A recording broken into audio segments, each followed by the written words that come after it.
Welcome to Samba Samba. Enjoy the video. You start by assembling proof so PayPal can verify you without a login. Have your account email, full name, last four of a linked card, and 2 recent transaction amounts ready.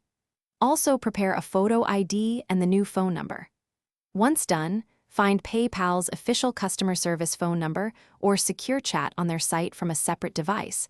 You'll initiate identity verification there. This first contact is critical because you cannot change key settings without proving ownership. Now you verify identity with the agent and explain why you cannot log in. Respond to security questions precisely.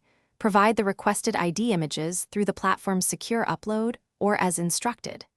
Make sure the agent notes the account email and the new number you want added. Once they confirm identity, ask them to add the new phone and remove the old one, and to trigger a confirmation message or code to the new number so you can finalize control. Keep your tone cooperative. Finish by following the confirmation sent to the new number or your account email. Enter any code the agent triggers or click the secure link they provide. Make sure the agent stays on the line until you see the change acknowledged.